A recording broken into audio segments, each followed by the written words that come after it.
रहे हैं कि अब देश में नहीं रहेंगे? कोई फर्क पड़ता है? लोगों का है अपना बाजार चलाते रहना। कुछ चैनलें हैं, कुछ एंकर्स ऐसे हैं जो उस मानसिकता के हैं।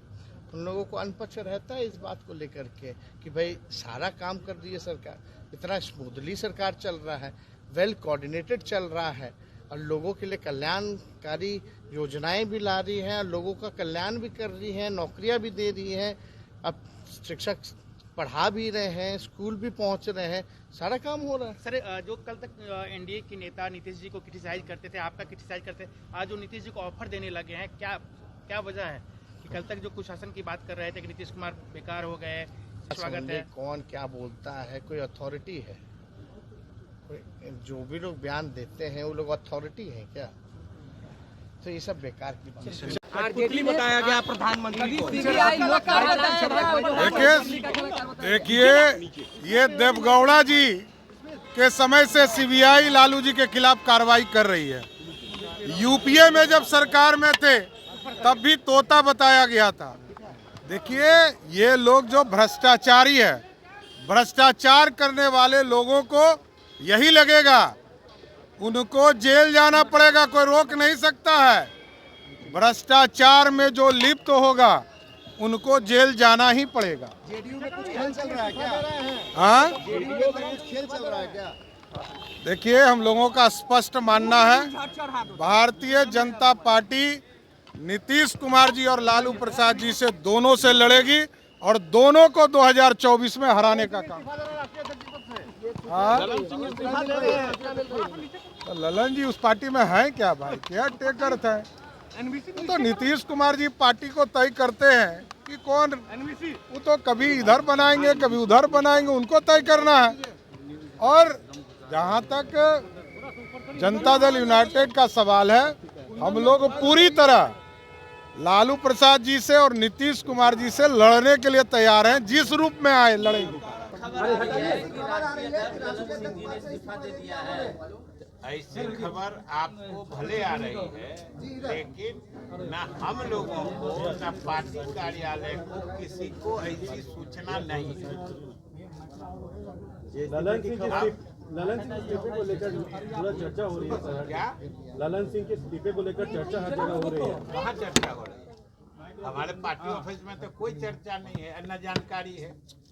काफी अटकलें तो आप लोग पैदा करते हैं और अटकलों को आप लोग मार भी देते हैं। अब एक आदमी बोलिएगा तब 29 तारीख को जो कार्यकारिणी की बैठक होनी है, 29 तारीख को कार्यकारिणी की बैठक होनी है, उसमें कई उथल वाली बात है। क्या? जो 29 तारीख को कार्यकारिणी की बैठक होनी है, उसमें क्या कुछ उलटफेर भी होगा आपकी पार्टी के भीतर? 29 तारीख को जो न सिर्फ राष्ट्रीय कार्यकारिणी की बैठक हो रही है, राष्ट्रीय परिषद की भी बैठक हो रही है। दोनों फर्स्ट हाफ में राष्ट्रीय कार्यकारिणी की बैठक है और द्वितीय पाली में राष्ट्रीय परिषद की बैठक है। और आप सब लोग जानते हैं कि राष्ट्रीय कार्यकारिणी हो या राष्ट्रीय परिषद हो, इसके बैठक का आयोजन पिछले काफी दिनों से लंबित चला रहा था, मतलब ड्यू हो गया था। इसलिए भी ये आयोजन करने का फैसला किया गया है। और दूसरी बात जो आप सब लोग जानते हैं, कुछ दिन में लोकसभा का चुनाव होने वाला है, फिर उसके साल भर बाद विधानसभा का चुनाव होगा। तो आखिर दो चुनाव सामने हैं और लोकसभा का चुनाव तो समझिए बिल्कुल सामने आ गया।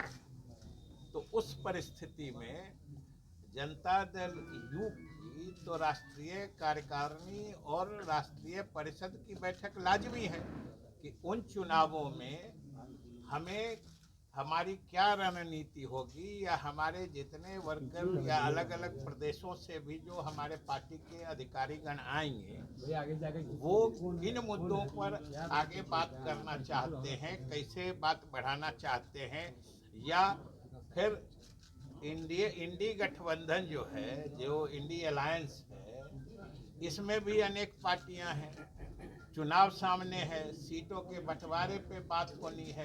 तो इन सब मुद्दों पर तो पार्टी के अंदरूनी फोरम में या हमारे राष्ट्रीय कार्यकारिणी हो या राष्ट्रीय परिषद हो, इसमें बैठक करके इन मुद्दों पर विचार करना लाजमी है, ये होना ही चाहिए और ये हो रहा है। इसी के लिए बैठक निर्धारित है। अगर ये खबर सुशील मोदी इस्तीफे की बात चल रही है वो उसमें कोई सच्चाई नहीं है क्या?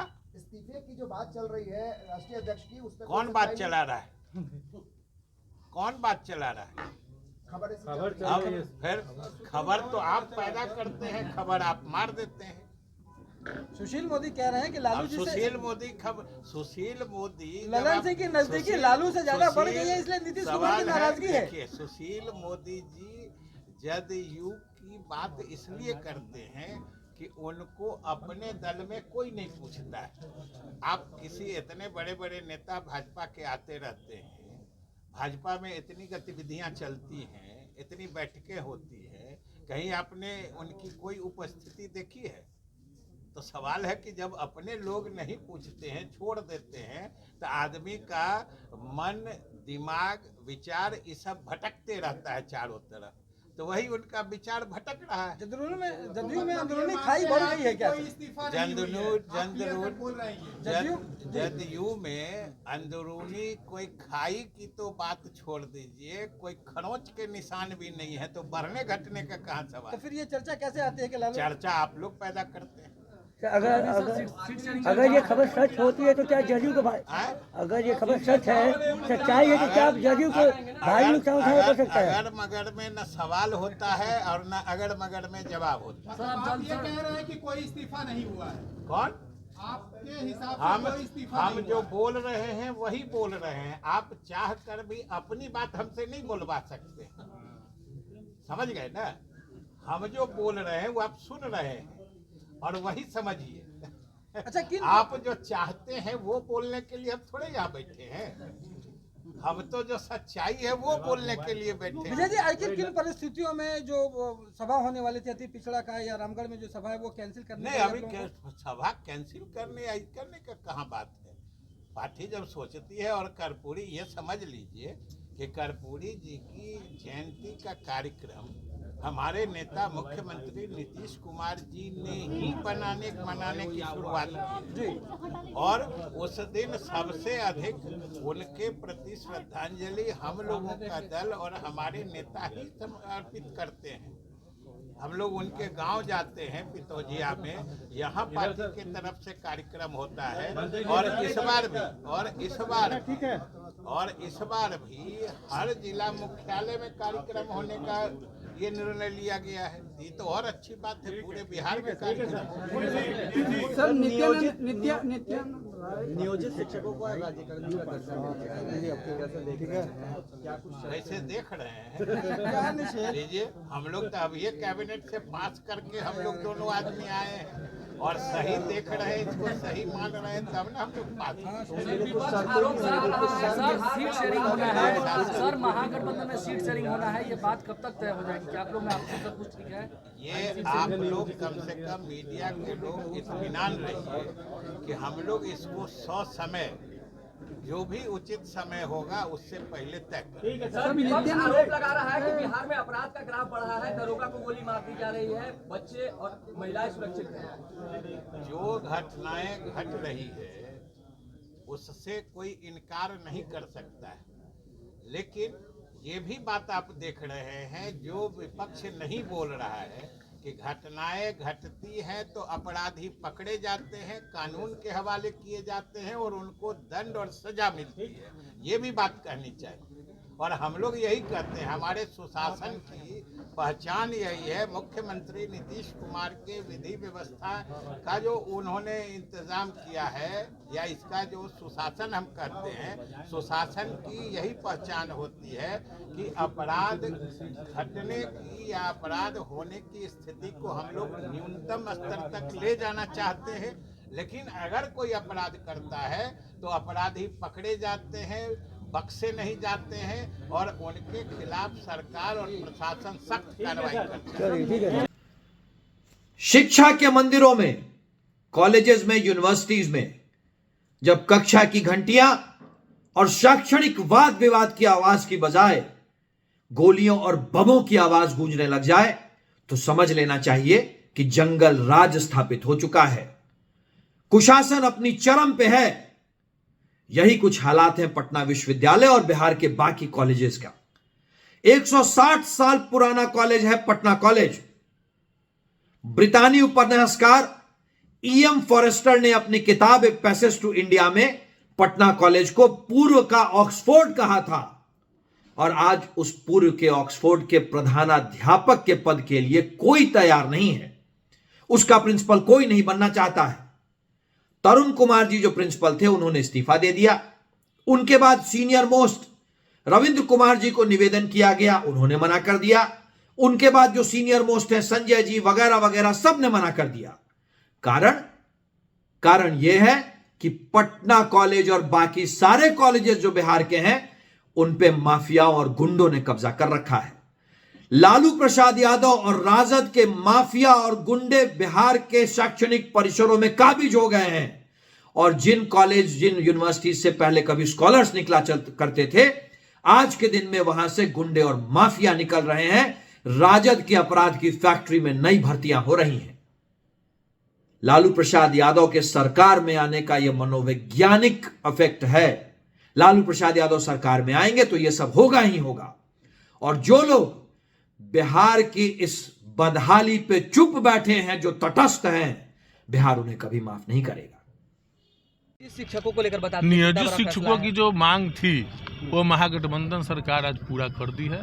नियोजित शिक्षकों को काफी हर्ष और उल्लास है आज। लेकिन भाजपा की ओर से कहा जा रहा है क्रेडिट खोर सरकार है, हम लोगों ने जो है भाजपा वाले के लोगों को कह करके हमारी महागठबंधन सरकार माननीय मुख्यमंत्री श्री नीतीश कुमार जी और माननीय उप मुख्यमंत्री श्री तेजस्वी प्रसाद यादव जी ने आज 5 लाख लोगों को रोजगार देने का काम किया इस राज्य में। उनके कहने से, उनका तो अपना जो बोलते हैं करते ही नहीं है, खाली जुमलाबाजी करते हैं। कितने बेरोजगारों को रोजगार देने का काम किया उन्होंने, उनके कहने से हम रोजगार देते हैं कोई काम। लेकिन एक चर्चा बहुत तेज हो गई कि ललन सिंह जो है आरजेडी के संपर्क में थे, राबड़ी देवी। अब ये तो बात हमको जानकारी नहीं है, इंटरनली मामला है। केंद्रीय मंत्री गिरिराज सिंह लगातार कह रहे हैं कि लालू यादव अपने बेटे को मुख्यमंत्री बनाना चाहते हैं और जेडीयू समाप्त हो गया, विलय होगा आरजेडी में। अब वो कैसे बोलते हैं तो उनकी बात बोलते हैं, उनसे जाके पूछिए। अब क्या है नहीं है, हमको इस संदर्भ में कोई जानकारी लगता है कि आरजेडी में जेडीयू का विलय होगा। जो सब कुछ ठीक चल रहा है। माननीय मुख्यमंत्री जी ने कल आप लोगों को बोलने का भी काम किया है। महागठबंधन सरकार पूरी मजबूती से बिहार के फलाहल के लिए काम कर रही है। यहाँ उद्योग स्थापित हो रहा है, लगातार बेरोजगारों को रोजगार मिल रहा है, इसी ऊपर और शांति व्यवस्था तो सरकार चलेगी अभी सही निश्चित तौर पर। तेजस्वी यादव को मुख्यमंत्री बनाने की जो चर्चा है उस पर क्या कहेंगे?